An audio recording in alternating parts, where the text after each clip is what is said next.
everyone, and welcome. So today, we're going to take a trip back in time to explore the incredible story of education in India way before independence. It's a fascinating look at how the entire purpose of learning got completely flipped on its head, from a search for spiritual truth to, well, a tool for running an empire. You know, have you ever just looked around at the schools and universities in India today and wondered, where did all this actually start? What are the real roots of this system? Well, to find the answer, we've got to peel back a few layers of history. So, our journey is going to be broken down into 3 big eras, and each one had a totally different idea about what education was for. We'll kick things off in ancient India, then jump into the medieval period, and finally, land in the colonial era, where everything changed dramatically. All right, first up, ancient India. Back then, education was all about holistic development. The main goal wasn't really about getting a job, it was about building a complete person. Physically, mentally, morally, and spiritually. The ultimate endgame was something called moksha, which means self-realization. It's this really profound idea of enlightenment and liberation. And right alongside that was the focus on building character. So at its very core, education was all about inner growth. The Vedic system is a perfect example of this. It was built around the Gurukul, where students would literally live with their teacher. Their whole curriculum was centered on the 4 sacred Vedas, which they learned through listening and deep memorization. But, and this is a huge but, the system had a major catch. It was pretty much only for the upper castes. Now contrast that with what happened when Buddhism came along. This was a much more universal approach. The whole point was to spread Dhamma, or moral law. And the crucial difference? Admission to their learning centers, like the legendary Nalanda University, was open to absolutely everyone, no matter their caste. They even had students coming from all over Asia.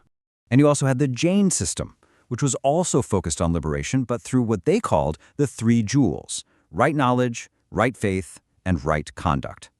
Their curriculum was just steeped in this powerful ethical code with a huge emphasis on nonviolence, or ahimsa. Okay, let's jump forward to our second era, medieval India. With the arrival of new rulers came Islamic philosophy, and this introduced another really significant shift in how education was structured and what it was for. 2 new kinds of institutions popped up. You had Maktabs, which were basically for primary education, teaching kids how to read and write along with basic religious ideas. And for higher learning, you'd go to a Madrasa. Think of it like a college, with a really sophisticated curriculum covering theology, law, logic, and even sciences like astronomy. So you can see the goals of education starting to change. Of course, religious instruction was still a big deal, but a new, very practical aim started to take shape: training people to run the state's administration. The Mughals especially were huge patrons of the arts and literature.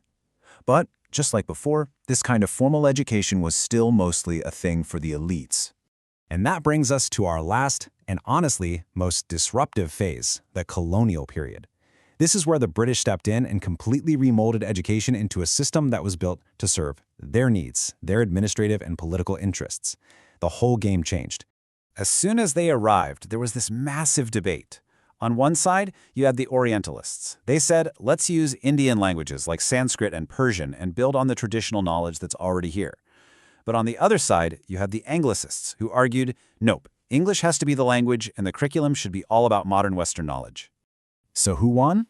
The Anglicists. And a now famous document from Lord Macaulay in 1835 laid out the goal with stunning clarity: to create a class of English-speaking Indians who could act as the middlemen for the British Empire. And the impact of that one decision? It was absolutely monumental.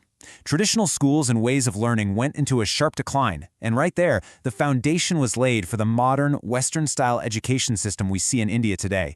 It was a massive turning point. Okay, so the decision was made, English it is. But how do you actually build a whole new system from the ground up? Well, they started by laying down a really clear administrative foundation. A really key moment was something called Wood's Dispatch in 1854. People call it the Magna Carta of English education in India. What it did was create this very clear pyramid-like structure with primary schools at the bottom, then high schools, then colleges, and universities at the very top. For the first time, education was becoming standardized. And this system wasn't just set in stone. They were constantly tinkering with it. You had later groups like the Hunter Commission, which was focused on getting more kids into primary schools, and then the Hartog Committee, which was all about improving the quality of that education. They were always fine-tuning the machine they'd built. So, let's zoom out and just look at the big picture here. We've traced this incredible path, this total shift in the soul of education, from what was once a personal journey of self-discovery to a structured system designed for administration. And this, right here, really sums up the whole story.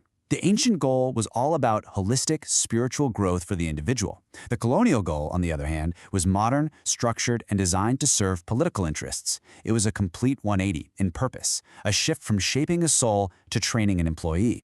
Which leaves us with one last, really big question to chew on. How does this complicated legacy, this journey from spiritual goals to administrative needs, still influence the challenges, the ambitions, and the very fabric of education